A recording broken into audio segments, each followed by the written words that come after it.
जगत में प्रत्येक व्यक्ति को किसी ना किसी प्रकार की निर्बलता अवश्य होती है। जैसे कोई बहुत तेजी से दौड़ नहीं पाता तो कोई अधिक भार नहीं उठा पाता, कोई असाध्य रोग से पीड़ित रहता है तो कोई पढ़े हुए पाठों को स्मरण में नहीं रख पाता। ऐसे अनेकों उदाहरण और भी हैं। क्या आप किसी ऐसे व्यक्ति को जानते हैं जिसे सब कुछ प्राप्त हो और हम जीवन की उस एक निर्बलता को जीवन का केंद्र मानकर जीते हैं? इस कारणवश हृदय में दुख और असंतोष रहता है सदा। निर्बलता मनुष्य को जन्म से अथवा संजोग से प्राप्त होती है, किंतु उस निर्बलता को मनुष्य का मन अपनी मर्यादा बना लेता है। किंतु कुछ व्यक्ति ऐसे भी होते हैं जो अपने पुरुषार्थ और श्रम से उस निर्बलता को पराजित कर देते हैं। क्या भेद है उनमें और अन्य लोगों में? क्या आपने कभी विचार किया है? सरल सा उत्तर है इसका। जो व्यक्ति निर्बलता से पराजित नहीं होता, जो पुरुषार्थ करने का साहस रखता है हृदय में, वो निर्बलता को पार कर जाता है। अर्थात निर्बलता अवश्य ईश्वर देता है, किंतु मर्यादा मनुष्य का मन ही निर्मित करता है। स्वयं विचार कीजिए।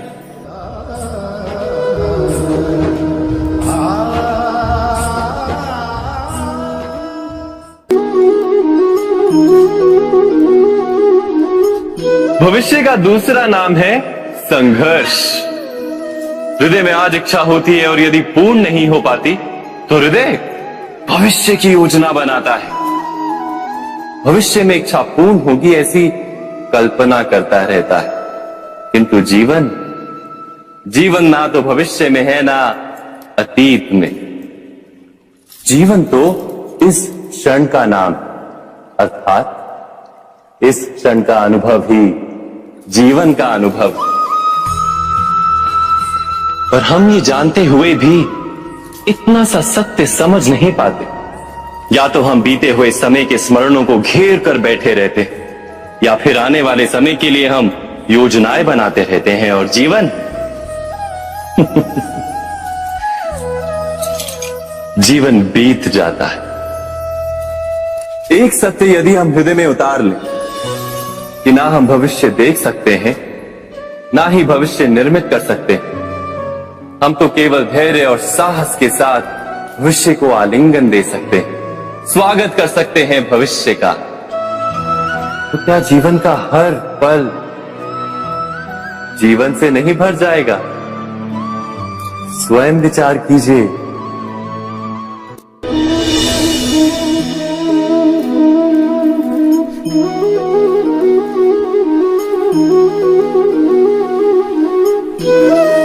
ज्ञान प्राप्ति सदा ही समर्पण से होती है, यह हम सब जानते हैं।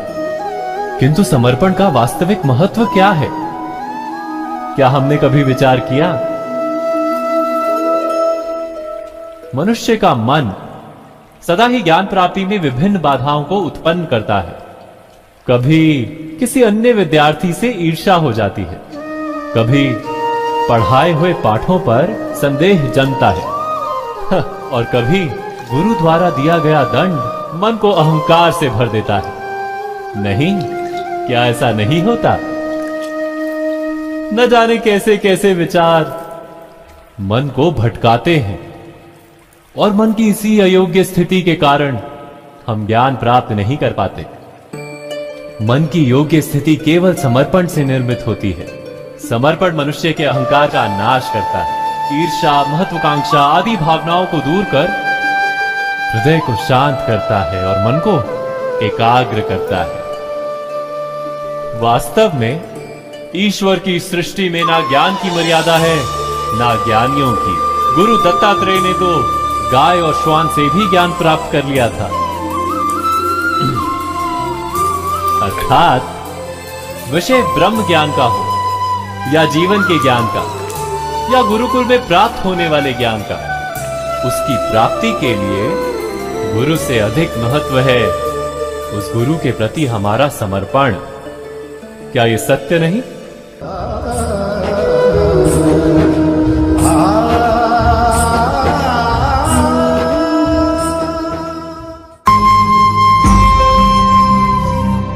प्रत्येक मनुष्य के जीवन में ऐसा क्षण अवश्य आता है जब सारे स्वप्न, सारी आशाएं, सारे दृश्य ध्वस्त हो जाते हैं। जीवन के सारे आयोजन ही बिखर जाते हैं। एक और धर्म होता है और दूसरी ओर सुख। इसी को धर्म संकट कहते हैं। जब धर्म का वहन ही संकट हो और धर्म का त्याग ही सुख हो। विचार कीजिए, कभी किसी स्वजन के विरुद्ध सत्य बोलने का अवसर प्राप्त हो जाता है, कभी ठीक दरिद्रता के समय सरलता से चोरी करने का मार्ग प्राप्त हो जाता है, कभी किसी शक्तिशाली राजनेता या राजा के कर्मचारी का अधर्म प्रकट हो जाता है। सबके जीवन में ऐसी घटना बनती ही रहती है। अधिकतर लोग ऐसे किसी क्षण को धर्म संकट के रूप में जान ही नहीं पाते। हमें किसी प्रकार के संघर्ष का अनुभव ही नहीं होता। सहजता से सुख की ओर खींचे चले जाते हैं, जैसे मक्खी गुड़ की ओर खींची चली जाती है। वास्तव में धर्म संकट का क्षण ईश्वर के निकट जाने का क्षण होता है। यदि हम संघर्षों से भयभीत ना, सुख की ओर आकर्षित ना, अपने धर्म पर दृढ़ रहे,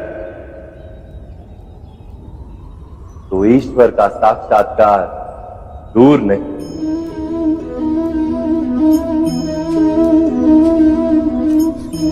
पवन से युद्ध करने वाला पत्ता यदि पेड़ से गिरता है तो भी आकाश की ओर उठता है।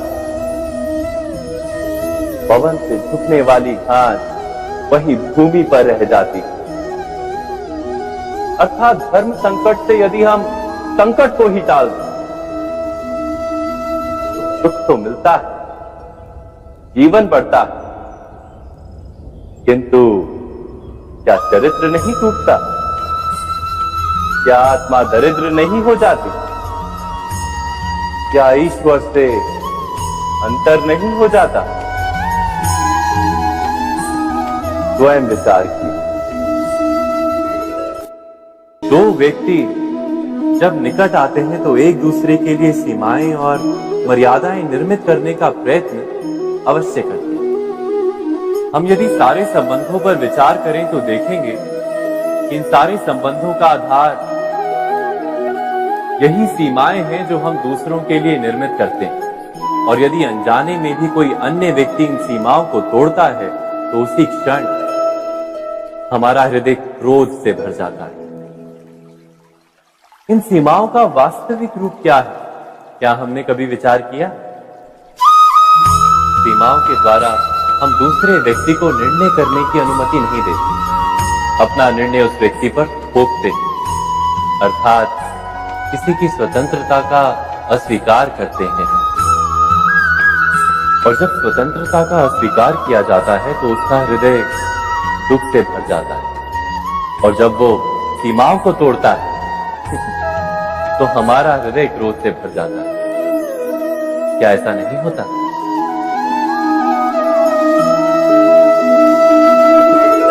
पर यदि एक दूसरे की स्वतंत्रता का सम्मान किया जाए तो किसी मर्यादाओं या सीमाओं की आवश्यकता ही नहीं होती। अर्थात जिस प्रकार स्वीकार किसी संबंध का देह है, क्या वैसे ही स्वतंत्रता किसी संबंध की आत्मा नहीं?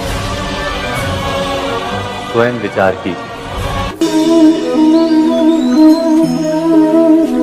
सबके जीवन में ऐसा प्रसंग अवश्य आता है कि सत्य कहने का निश्चय होता है हृदय में, किंतु मुख से सत्य निकल नहीं पाता।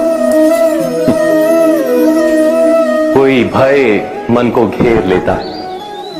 किसी घटना अथवा प्रसंग के बारे में बात करना या फिर स्वयं से कोई भूल हो जाए उसके बारे में कुछ बोलना, क्या ये सत्य है?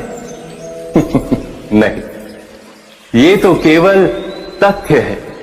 अर्थात जैसा हुआ था वैसा केवल बोल देना सामान्य सी बात है।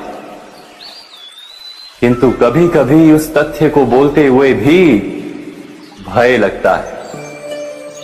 कदाचित किसी दूसरे की भावनाओं का विचार आता है मन, दूसरे को दुख होगा ये भय भी शब्दों को रोकता है।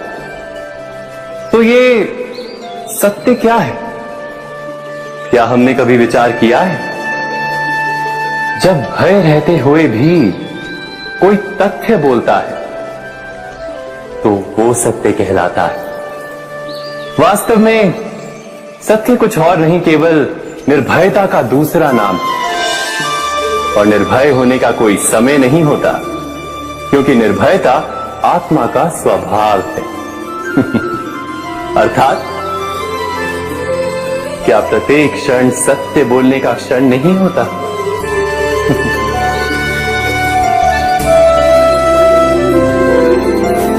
स्वयं विचार कीजिए।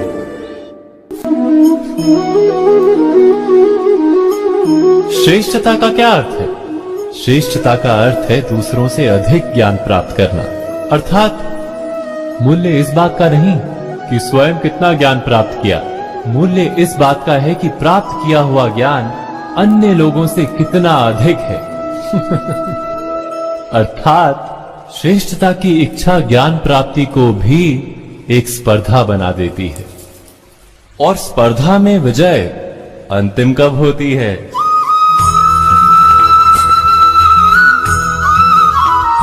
कुछ समय के लिए तो श्रेष्ठ बना जा सकता है, किंतु सदा के लिए कोई श्रेष्ठ नहीं रह पाता। फिर वही असंतोष, पीड़ा और संघर्ष जन्म लेता है।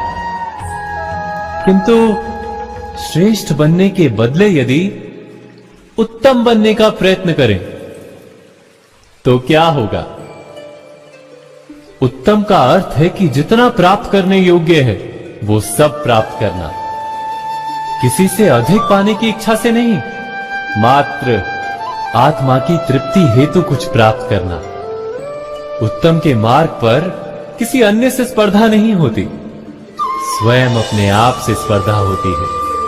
अर्थात उत्तम बनने का प्रयत्न करने वाले को देर अबेर सारा ज्ञान प्राप्त हो जाता है, बिना प्रयत्न के ही वो श्रेष्ठ बन जाता है।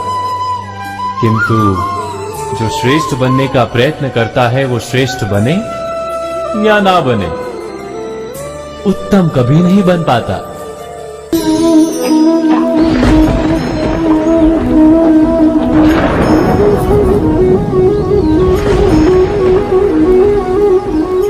सपनों और पूर्वाभासों के आधार पर हम भविष्य के सुख दुख की कल्पना करते हैं। भविष्य के दुख का कारण दूर करने के लिए हम आज योजना बनाते हैं। किंतु कल के संकट को आज निर्मूल करने से हमें लाभ मिलता है या हानि पहुंचती है? ये प्रश्न हम कभी नहीं करते। सत्य तो ये है कि संकट और उसका निवारण साथ जन से, व्यक्ति के लिए भी और सृष्टि के लिए भी। नहीं, आप अपने भूतकाल का स्मरण कीजिए, इतिहास को देखिए, आप तुरंत ही ये जान पाएंगे कि जब जब संकट आता है तब तब उसका निवारण करने वाली शक्ति भी जन्म लेती है। यही तो जगत का चलन है। वस्तुतः संकट ही शक्ति के जन्म का कारण है। प्रत्येक व्यक्ति जब संकट से निकलता है तो एक पद आगे बढ़ा होता है, अधिक चमकता है, आत्मविश्वास से अधिक भरा होता है, न केवल अपने लिए अपितु विश्व के लिए भी। क्या ये सत्य नहीं? वास्तव में संकट का जन्म है एक अवसर का जन्म, अपने आप को बदलने का, अपने विचारों को ऊंचाई पर करने का अवसर, अपनी आत्मा को बलवान और ज्ञान मंडित बनाने का अवसर। जो ये कर पाता है उसे कोई संकट नहीं होता, किंतु जो ये नहीं कर पाता वो तो स्वयं एक संकट है विश्व के लिए। विचार कीजिए।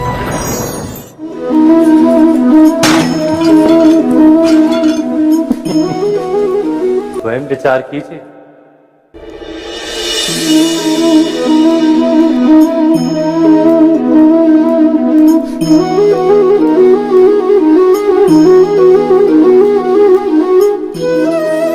जीवन का हर क्षण निर्णय का क्षण होता है। प्रत्येक पद पर दूसरे पद के विषय में कोई निर्णय करना ही पड़ता है और निर्णय अपना प्रभाव छोड़ जाता है। आज किए गए निर्णय भविष्य में सुख अथवा दुख निर्मित करते हैं, ना केवल अपने लिए, अपने परिवार के लिए, आने वाली पीढ़ियों के लिए भी। जब कोई दुविधा सामने आती है तो मन व्याकुल हो जाता है, अनिश्चय से भर जाता है। निर्णय का वो क्षण युद्ध बन जाता है और मन बन जाता है युद्ध भूमि। अधिकतर निर्णय हम दुविधा का उपाय करने के लिए नहीं, केवल मन को शांत करने के लिए लेते हैं। पर क्या कोई दौड़ते हुए भोजन कर सकता है? नहीं। तो क्या युद्ध से जूझता हुआ मन कोई योग्य निर्णय ले पाएगा? वास्तव में शांत मन से जब कोई निर्णय करता है तो अपने लिए सुखद भविष्य बनाता है। किंतु अपने मन को शांत करने के लिए जब कोई निर्णय करता है तो वो व्यक्ति भविष्य में अपने लिए कांटों भरा वृक्ष लगाता है। स्वयं विचार कीजिएगा।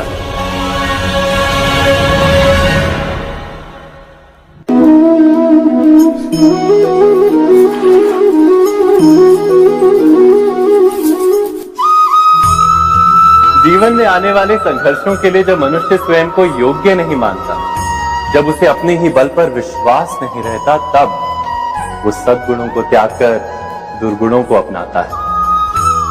वस्तुतः मनुष्य के जीवन में दुर्जनता जन्म ही तब लेती है जब उसके अंतर में आत्मविश्वास नहीं होता। आत्मविश्वास ही अच्छाई को धारण करता है। ये आत्मविश्वास है क्या?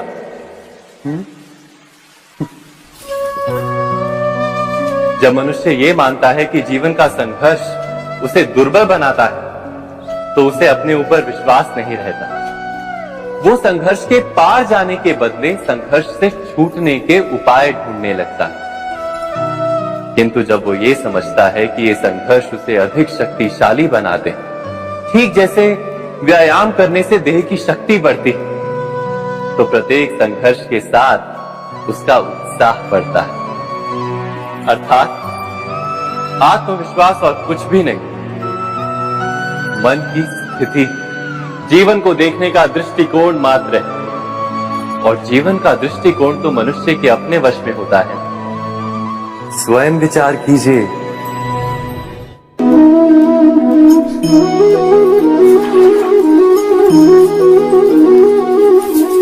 पिता सदा ही अपने संतान के सुख की कामना करते, उनके भविष्य की चिंता करते रहते।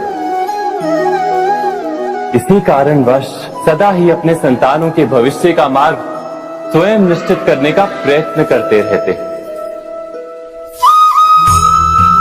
जिस मार्ग पर पिता स्वयं चला है, जिस मार्ग के कंकर पत्थर को स्वयं देखा है, मार्ग की छाया, मार्ग की धूप को स्वयं जाना है, उसी मार्ग पर उसका पुत्र भी चले, यही इच्छा रहती है हर पिता की। निसंदेह उत्तम भावना है ये।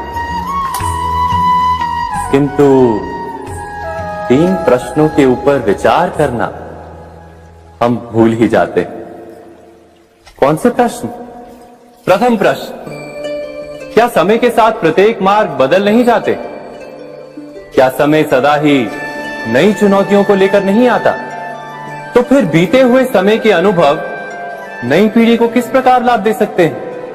दूसरा प्रश्न, क्या प्रत्येक संतान अपने माता पिता की छवि होता है? हाँ, संतानों को संस्कार तो अवश्य माता पिता देते हैं, किंतु भीतर की क्षमता तो ईश्वर देते हैं। तो जिस मार्ग पर पिता को सफलता मिली है, विश्वास है कि उसी मार्ग पर उसकी संतानों को भी सफलता और सुख प्राप्त होगा। तीसरा प्रश्न, क्या जीवन के संघर्ष और चुनौतियां लाभकारी नहीं होती? क्या प्रत्येक नया प्रश्न एक नए उत्तर का द्वार नहीं खोलता? तो फिर संतानों को नए नए प्रश्नों, संघर्षों और चुनौतियों से दूर रखना, ये उनके लिए लाभ करना कहलाएगा या हानि पहुंचाना? अर्थात जिस प्रकार संतान के भविष्य का निर्माण करने के बदले उसके चरित्र का निर्माण करना श्रेष्ठ है, वैसे संतानों के जीवन का मार्ग निश्चित करने के बदले उन्हें नए संघर्षों के साथ जूझने के लिए मनोबल व ज्ञान देना अधिक लाभदायक नहीं होगा? स्वयं विचार कीजिए। मनुष्य की सबसे बड़ी दुर्बलता क्या होती है? सोचिए। धन, प्रेम, अहंकार। मनुष्य की सबसे बड़ी दुर्बलता होती है उसके रहस्य। चाहे आप कितने भी शक्तिशाली क्यों ना हो, कितने भी प्रबल क्यों ना हो, परंतु उसके रहस्य उसके नाश की चाबी होती है। इसलिए यदि प्रबल रहना है, शक्तिशाली रहना है, समर्थ रहना है, तो अपने रहस्य को किसी को भी ना बताएं, ना मित्र को और ना ही शत्रु को, क्योंकि समय पड़ने पर कब कौन शत्रु हो जाए ऐसा कहना संभव नहीं।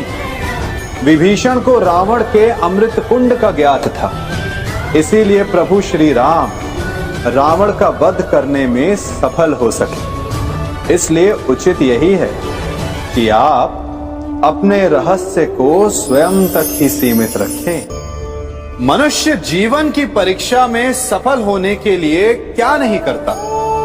वो परिश्रम करता है, दौड़ भाग करता है, और ये सब करने के पश्चात भी जब उसका काम नहीं बनता तो वो नकल करता है ना?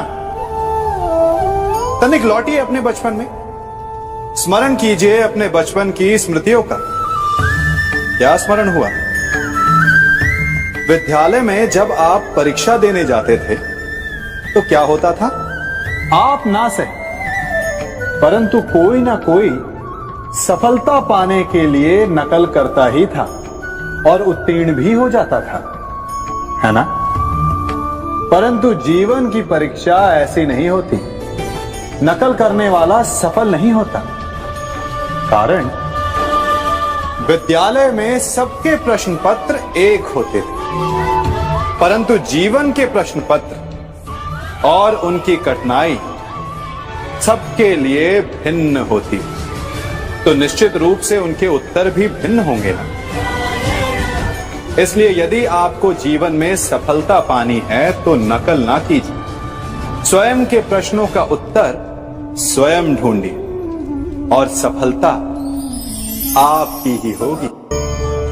मनुष्य का जीवन हार और जीत, विजय और पराजय, सफलता और असफलता के मध्य झूलता रहता है। आपके साथ भी ऐसा होता होगा, है ना? जब आप सफल होते हैं, किसी चुनौती पर विजय पाते हैं, तो मन प्रसन्नता से आनंद के उपवन में झूमने लगता है, और जब आप असफल होते हैं तब मन दुख और पीड़ा के सागर में डूबने लगता है। परंतु वास्तव में सफलता और असफलता है क्या? तनिक ध्यान से सोचिए। ये केवल हमारी मनोस्थिति मात्र है। हमारी पराजय तब नहीं होती जब हमारा शत्रु विजय प्राप्त कर ले। हमारी पराजय तब होती है जब हम पराजय स्वीकार करें। हम असफल तब नहीं होते जब हम लक्ष्य न पा सके। हम असफल तब होते हैं जब हम प्रयास करना बंद कर दें। इसलिए प्रयास करते रहें और हार ना माने, क्योंकि जिस दिन आप हार स्वीकारना बंद कर देंगे, जीत आपके चरणों में होगी। अब सबने बरगद के वृक्ष को तो देखा ही होगा। क्या आपको ज्ञात है, बरगद के वृक्ष के बीज का आकार राई से भी छोटा होता है, परंतु बरगद का वृक्ष संसार के महाकाय वृक्षों में जाना जाता है। जब उसका जन्म होता है तब उसमें वो जटाएं, वो शाखाएं नहीं होती, परंतु जैसे जैसे उसका विस्तार होता है जैसे जैसे वो अधिक शाखाओं का भार उठाता है, अधिक पत्तियों का सृजन करता है, वैसे वैसे उसकी शाखाएं जटाएं बनकर जड़ तक पहुंचती है और इस वृक्ष को सहारा देती है। ये जीवन का बहुत महत्वपूर्ण पथ है। बिना लोभ लालच शुभ कार्य करें, अन्य लोगों की सहायता करें।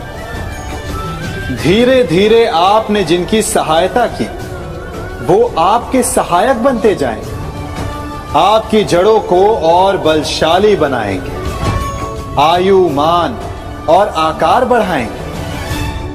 सहजीवन, सहायता और निष्काम कर्म आपको मृत्यु के पश्चात भी मरने नहीं देगा, आपको अमर रखेगा।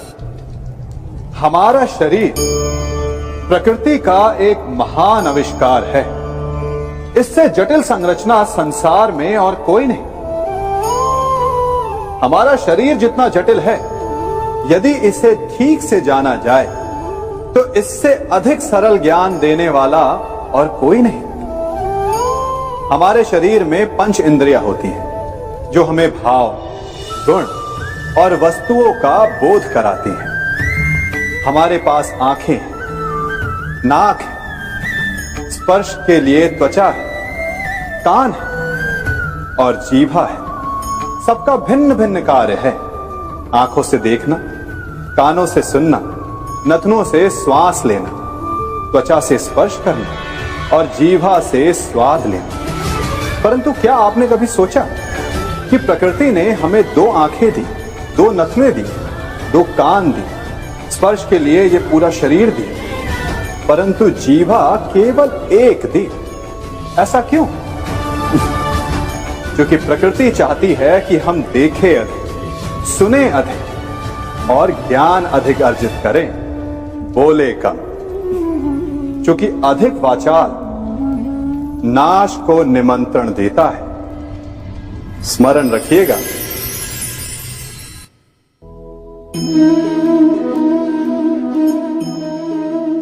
ये सदा यही कहते आए कि यदि आगे बढ़ना है तो अपनों का साथ दो।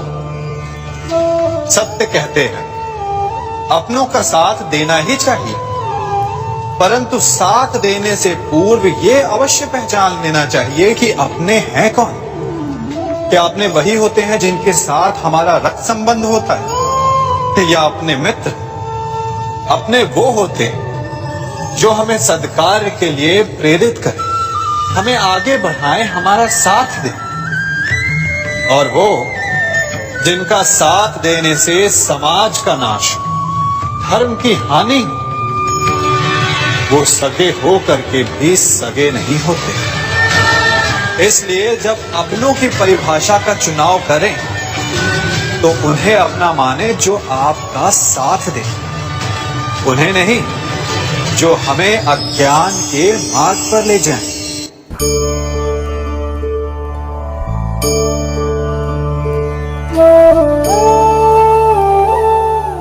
आप जिनसे प्रेम करते हैं सदा उनके समीप रहना चाहते हैं, नहीं चाहते कि कभी अपनों से दूर होना पड़े, बिछड़ना पड़े। परंतु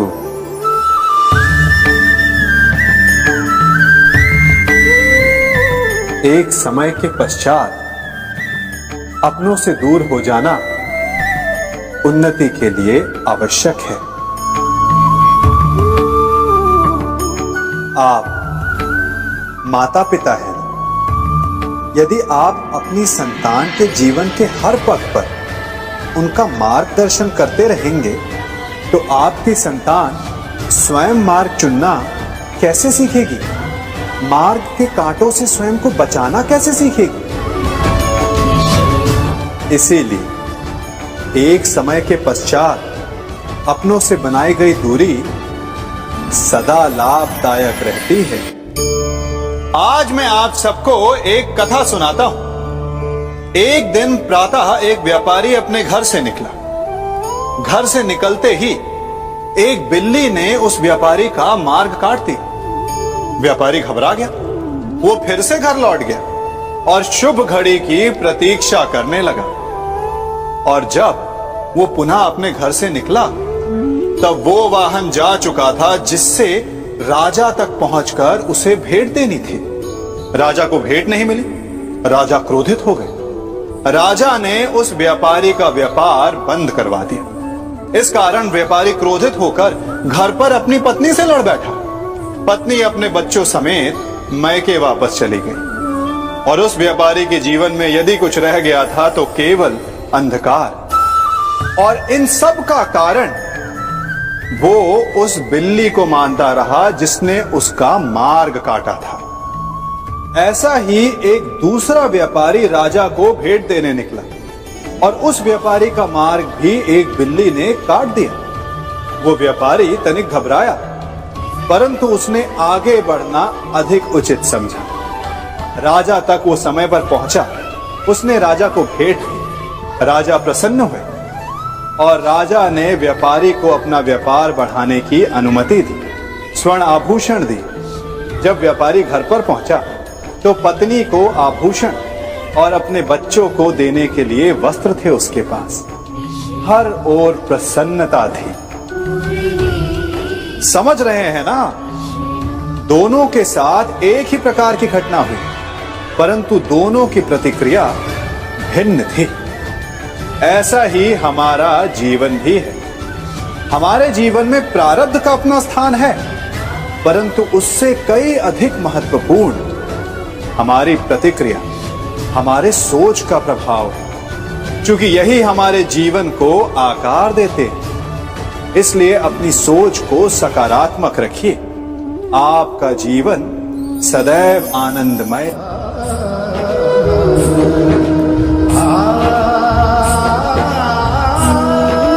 हम सभी अपने जीवन में कोई ना कोई कार्य करते हैं। कार्य करते हैं तो थकान की अनुभूति होती है और यदि थकान ना उतरे तो कार्य करने का मन नहीं करता। हम आशा करते हैं कि कदाचित एक दिन में 24 के स्थान पर 26 घंटे होते तो आराम करने के लिए हमें और अधिक समय मिल जाता। हमें ऐसा अनुभव होता है कि हम बहुत अधिक कार्य कर रहे हैं, है ना? परंतु क्या आपने कभी सोचा कि जो लोग संसार में सफल हैं उनके पास भी सफल होने के लिए दिन में केवल 24 घंटे थे? तो फिर वो सफल क्यों है? इसका एक छोटा सा रहस्य है। वो कार्य चुनते हैं जो उन्हें प्रिय है, जिसे करने में उन्हें आनंद आता है। उन्हें लगता ही नहीं कि वो कार्य कर रहे हैं, उन्हें लगता है कि वो प्रतिपल आनंद मना रहे हैं। और जब आप आनंद मनाते हैं तो थकान कैसी? इसलिए यदि आप जीवन में कोई भी कार्य करें तो वो आपके मन को भाना चाहिए, या जो कार्य आप कर रहे हैं उसे अपने मन को भा देने दो। सफलता आपको मिलेगी। कभी सोचा है हमारा जीवन भी उस रेत की घड़ी की भांति है? जो रेत नीचे गिर चुकी है वो हमारा अतीत है। जो अब भी ऊपर है वो हमारा आने वाला भविष्य है। और वर्तमान ये संकुचित स्थल है जहां से धीरे धीरे करके रेत गिर रही है। अर्थात हमारे पास जीने के लिए यही एक क्षण है। उसका उपयोग कैसे करना है ये हम पर निर्भर करता है। जो बीत गया उसका दुख मनाना है, या जो भविष्य में होने वाला है उसकी प्रतीक्षा में क्रोध करना है। सब कुछ करने के लिए यही एक क्षण है। प्रसन्न रहना है तो उसके लिए भी यही एक पल है। प्रतीक्षा करते रहोगे तो ये पल भी भूतकाल में बदल जाएगा। इसलिए आनंद के लिए, परोपकार के लिए प्रतीक्षा ना कीजिए, आपके पास जो पल है उनका भरपूर सदुपयोग कीजिए, क्योंकि इस घड़ी को पलटकर आप फिर से समय अवश्य गिन सकते हैं, परंतु अपना बीता हुआ समय आप वापस नहीं लौटा पाएंगे। मनुष्य भी बड़ा विचित्र प्राणी है।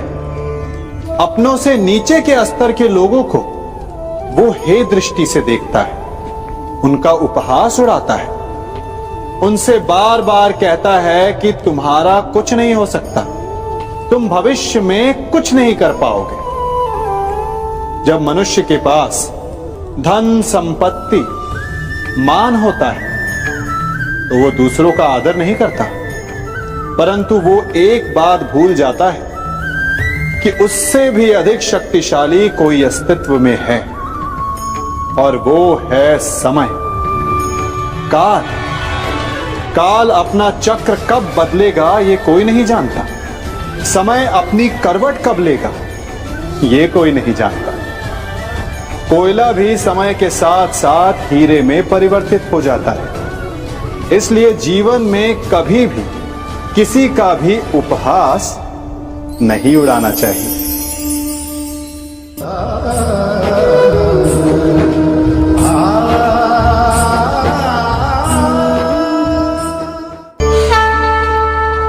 गर्व, अभिमान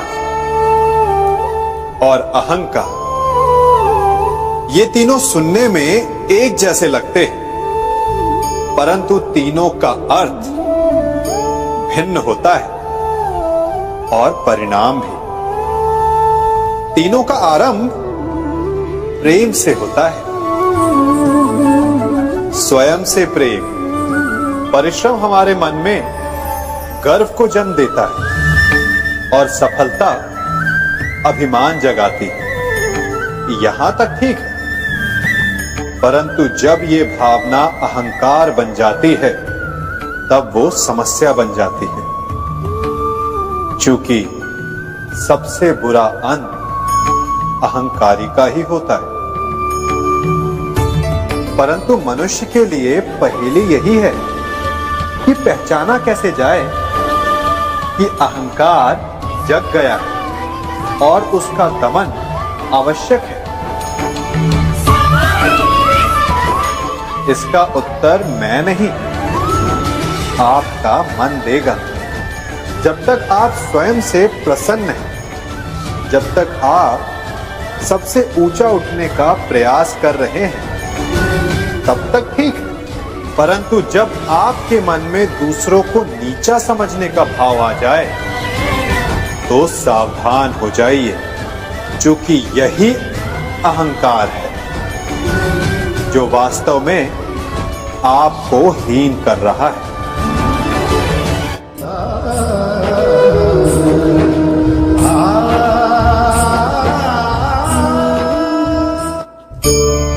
आज मैं आप सबको एक कहानी सुनाता हूं। एक दिन गोकुल में दो व्यापारी आए।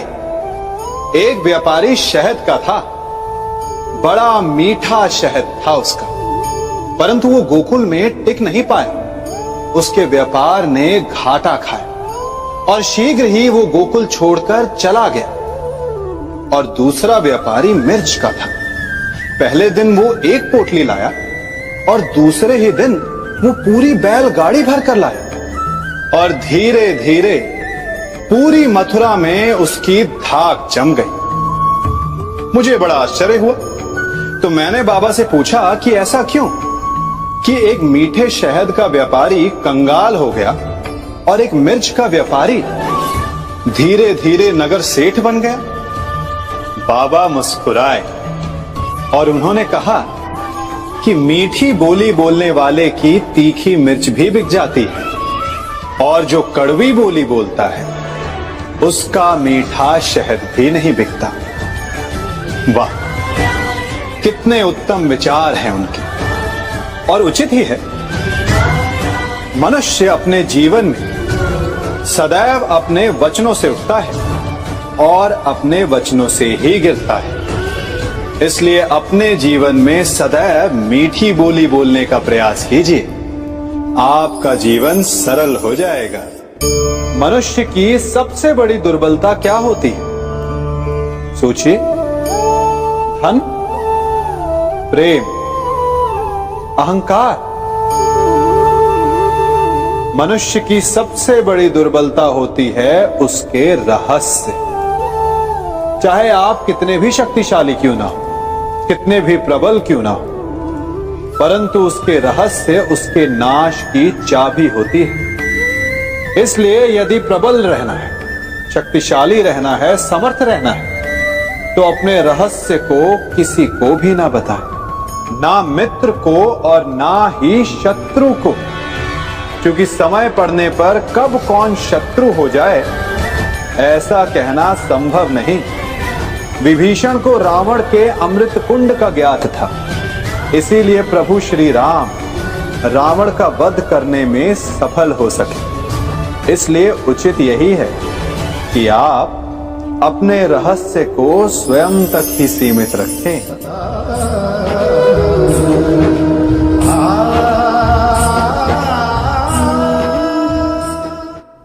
युवा अवस्था भी हमारे जीवन का कितना सुंदर काल होता है ना।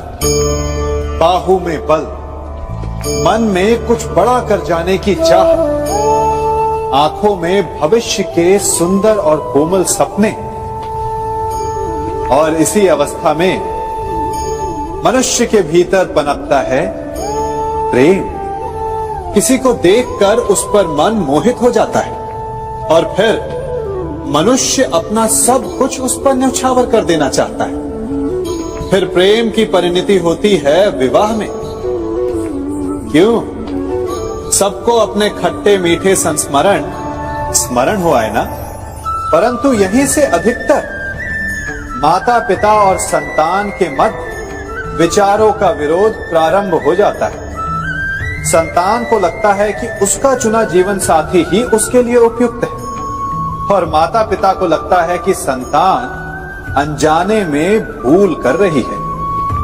संतान का तर्क होता है कि उसे विवाह किससे करना है, ये उसका अधिकार है। और माता पिता का तर्क ये होता है कि अब भी जीवन साथी चुनने की समझ संतान में है ही नहीं। तो इस अवरोध को काटा कैसे जाए, उचित निर्णय कैसे लिया जाए? इसका एक ही मार्ग है, अपने उत्तरदायित्व का भान और अपनों से बड़ों के मापदंडों का भान। विवाह करने से पूर्व ये जान लेना आवश्यक है कि विवाह केवल अपने प्रेम को पाने का मार्ग नहीं है, अपितु विवाह से जीवन का एक नया द्वार भी खुलता है। और हर नए जीवन के साथ नए उत्तरदायित्व भी होते हैं। और यदि इन उत्तरदायित्वों को समझकर निर्णय लिया जाए तो विश्वास कीजिए आपका दाम्पत्य जीवन आनंद से भरा रहेगा और आपको कभी ये पछतावा नहीं होगा कि आपने कोई अनुचित निर्णय लिया। सागर का जल वाष्प बनकर उड़ता है, तब वो हमें दिखाई नहीं देता। मेघ उस जल को अपने भीतर छिपा लेते हैं, लंबी यात्रा करते हैं, प्रयास करते हैं कि वो जल सदा उनके भीतर छिपा रहे। परंतु जब वायु का वेग उन्हें उड़ाकर किसी पर्वत से ले जाकर के टकरा देता है, तब उन मेघों को बरसना ही पड़ता है, क्योंकि यही नियति है, यही प्रकृति है। क्योंकि जल को सागर में जाकर मिलना ही है। ठीक ऐसा ही हमारे साथ भी होता है। हम सत्य अपने मन के मेघों में चाहे जितना छिपाने का प्रयास कर ले, परंतु समय की आंधी उसे वास्तविकता के पर्वत से ले जाकर के टकराकर हमारे समक्ष ले ही आती है। जिस भय के कारण आप सत्य को सामने नहीं लेकर आना चाहते, एक दिन वही भय हमारे समक्ष आकर खड़ा हो जाता है और फिर हम लाचार हो जाते हैं, क्योंकि हमने उस भय का सामना करने की तैयारी नहीं की होती। इसलिए सत्य से भागे नहीं, उसे छिपाए भी नहीं, उसे स्वीकार करें। भविष्य की बड़ी विपत्ति से बच जाएंगे।